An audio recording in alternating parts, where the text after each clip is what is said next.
Vivemos num mundo onde há uma constante interação social que resulta das relações entre as pessoas, motivada pela interdependência natural da espécie humana. Neste ato contínuo de interrelações, vários conflitos de interesses surgem. Estes conflitos, maioritariamente, aparecem quando duas ou mais pessoas reclamam a titularidade do mesmo direito, ou quando alguém, por ação ou por omissão, viola o direito de outrem. Nestes conflitos constantes e normais à vida social, cada um defende os seus interesses da melhor forma e com os meios ao seu dispor. O advogado é um profissional especializado e devidamente preparado para agir da forma mais correta em defesa dos nossos interesses. É um defensor por excelência. É um profissional formado em Direito e aprovado no Exame Nacional da Ordem dos Advogados ou devidamente permitido e autorizado a exercer a sua profissão. É um elemento fundamental na realização da justiça. Desempenha suas funções com base na parcialidade, pois defende os interesses dos seus clientes utilizando todos os meios possíveis dentro do que é legalmente permitido. A sua profissão é liberal e independente. Pode ser livremente contratado e presta serviços de consultoria jurídica, atua nas causas judiciais e extrajudiciais e presta assessoria jurídica para os seus contratantes. Está sujeito a normas éticas e deontológicas e é titular de direitos e deveres profissionais rigorosamente definidos por lei. Exerce a sua profissão em todo o território nacional. Faz uso da palavra oral e escrita em tribunais para defender os interesses legítimos dos seus clientes. Ajuda a esclarecer os factos. Apresenta provas em tribunal. Pode proceder ao exame ou à consulta dos autos. Está sujeito ao dever de segredo e sigilo profissionais e possui imunidade profissional no exercício das suas funções. Sendo o advogado um elemento fundamental para a defesa dos interesses de qualquer um de nós, como devemos nos proceder quando pretendemos contratar um advogado e o que devemos fazer caso não tenhamos recursos financeiros para o contratar?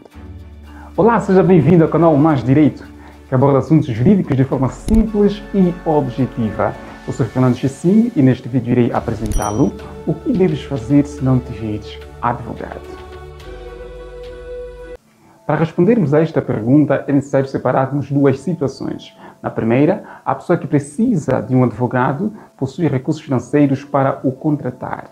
Na segunda, a pessoa que precisa de advogado não possui recursos financeiros para o contratar. Estas duas situações são resolvidas de formas diferentes. Por isso, será necessário separarmos o vídeo em duas partes. Primeira situação, quando há recursos financeiros para contratar um advogado. Apesar da natureza ética da advocacia, ela rege-se também, em alguns casos, pelas regras do mercado. Isto é, envolve a aplicação de um capital que reclama por retornos ou lucros financeiros. Portanto, a advocacia é também um negócio. É uma profissão muito exigente e carrega consigo uma elevada complexidade técnica no seu exercício. Ser um bom advogado requer muita dedicação e estudo constante. O exercício da advocacia é oneroso, ou seja, envolve custos. O advogado precisa liquidar as suas cotas mensais junto da Ordem Profissional dos Advogados e pagar regularmente os impostos ao Estado. Deve suster e manter o seu escritório, muitas vezes instalado no imóvel arrendado, e pagar salários aos funcionários que o auxiliam no seu escritório. Por isso, um dos principais assuntos na contratação de um advogado é o preço a ser pago pelo seu serviço, isto é, os honorários a serem pagos, porque na hora do cálculo do valor a ser cobrado, vários pressupostos são tidos em conta. O preço pelo serviço de um advogado varia.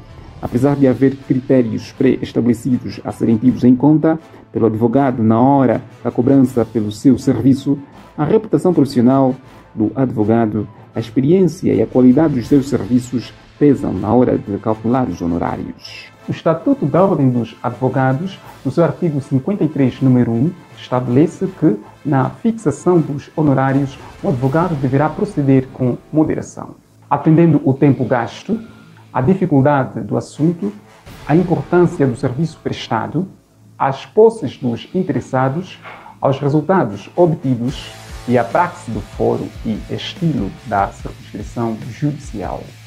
Assim, os processos mais longos poderão ter honorários mais altos. Os honorários cobrados a um rico serão mais altos. E também, por exemplo, os honorários cobrados em Luanda poderão ser diferentes dos cobrados numa cidade do interior do país. A verdade é que há advogados para todos. Uns cobram mais caro que os outros, dependendo do nome que cada um foi conquistando no mercado e das competências por eles demonstradas ao longo do tempo. Também existem bons advogados cobrando barato pelos seus serviços. Uns o fazem, talvez, por serem novos no mercado profissional, outros porque talvez o queiram simplesmente fazer. Contudo, há liberdade negocial na contratação de um advogado, mas esta liberdade é limitada por regras éticas próprias da profissão.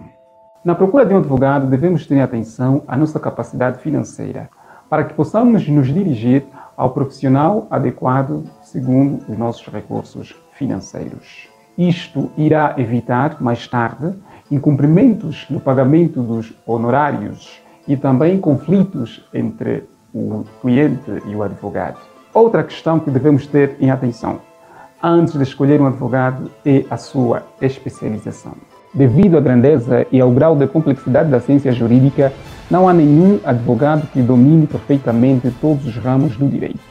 Assim como os médicos se especializam em áreas específicas, os advogados também o fazem, ou pelo menos deveriam fazê-lo. O curso de Direito tem a vantagem de abarcar várias disciplinas que tratam de matérias ligadas a todos os ramos do direito, mas é preferível que o advogado possa especializar-se depois da sua graduação. A especialização é facilmente notada a partir da área em que um advogado formou-se, ou também a partir da identificação da área em que o profissional mais atua ou mais realiza pesquisas científicas. Há casos em que o próprio advogado informa ao seu cliente a sua área de especialização. Também há vezes em que, num escritório de advogados, as causas ou os processos são distribuídos aos advogados segundo as suas especializações. Tudo seria mais fácil se, ao iniciar o exercício da advocacia em Angola, cada profissional escolhesse a sua área de atuação, acabando-se assim com os chamados advogados generalistas. Escolher um advogado especializado no assunto que queremos que ele intervenha é uma decisão inteligente. Desta forma, o resultado do seu trabalho poderá ser mais fiável e haverá maior probabilidade de sucesso na resolução do caso. Contudo, quando há recursos financeiros para contratar um advogado, o problema apenas reside nos cuidados a ter para contratar um profissional que corresponda às suas expectativas. Além dos aspectos anteriormente referidos, é necessário que se tenha em atenção o histórico profissional do advogado. É necessário também saber como ele lida com seus clientes e qual é o dinamismo que emprega na resolução dos problemas ou na proteção dos interesses dos seus constituintes e a forma como lida com as pessoas em geral. É essencial que escolhemos alguém no qual podemos confiar. A complexidade do caso pode, não raras vezes, arrastar a sua resolução por vários anos. Durante este período de tempo, haverá uma constante interação com o advogado. Por isso, contratar um profissional de trato fácil e comunicativo é uma boa decisão. É preciso ter em atenção o seguinte: a necessidade de contratar um advogado não deve apenas surgir quando estamos diante de um problema atual. O advogado também deve ser chamado para prevenir conflitos futuros, ajustar os contratos à lei e prestar auxílio jurídico na tomada de decisões importantes. Segunda situação: quando não há recursos financeiros para contratar um advogado. O número 5 do artigo 174 da Constituição angolana diz que os tribunais não podem denegar a justiça por insuficiência de meios financeiros. Sendo o advogado um profissional indispensável na realização da justiça e os seus serviços requererem custos, a mesma Constituição, no artigo 67, número 5, prescreve o seguinte: aos arguidos ou presos que não possam constituir advogados por razões de ordem econômica, deve ser assegurada, nos termos da lei, a adequada assistência judiciária. Isto quer dizer que nos atos onde a intervenção dos advogados é de caráter obrigatório e essencial, recorre-se à assistência judiciária. Neste caso, é nomeado um advogado para servir ou assistir a pessoa economicamente desfavorável. A assistência judiciária é regulada pela Lei nº 15/95, de 10 de novembro. Segundo a referida lei no seu artigo 3º, o Estado é quem garante a remuneração aos advogados que forem nomeados para assistirem os desfavorecidos economicamente. Este processo de solicitação de assistência judiciária é remetido normalmente junto da Ordem dos Advogados de Angola. A assistência judiciária deve ser vista como sendo a última opção, ou seja, deve-se recorrer a este recurso quando verdadeiramente não há recursos financeiros.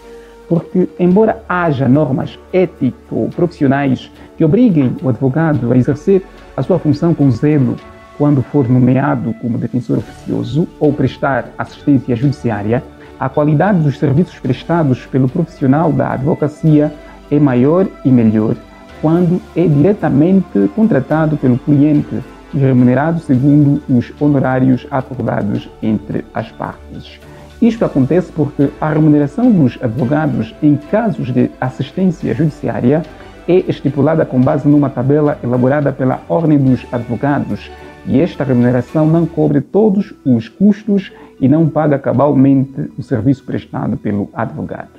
Entretanto, se não houver recursos financeiros, pode ser uma opção válida, porque pelo menos haverá um contraditório em processo e os direitos do arguido, por exemplo, serão devidamente reclamados.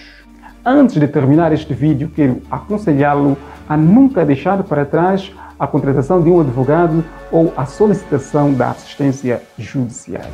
Quanto mais cedo montares o teu sistema de defesa judiciária, melhor serão defendidos os teus interesses. Contratar um advogado apenas depois de ser marcada a data para julgamento, por exemplo, é um erro muito grave. Os processos judiciais obedecem regras e neles existem prazos que devem ser cumpridos.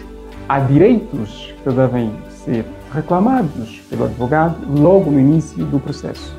E o advogado vê a sua zona de atuação muito limitada quando inicia o seu trabalho numa altura em que a maior parte dos atos processuais já foram praticados. Por isso, contrate o seu advogado o mais cedo possível, de preferência logo depois de receberes a primeira notificação de um órgão judiciário. Curta, compartilhe, inscreva-te no canal. Até o próximo vídeo. Estamos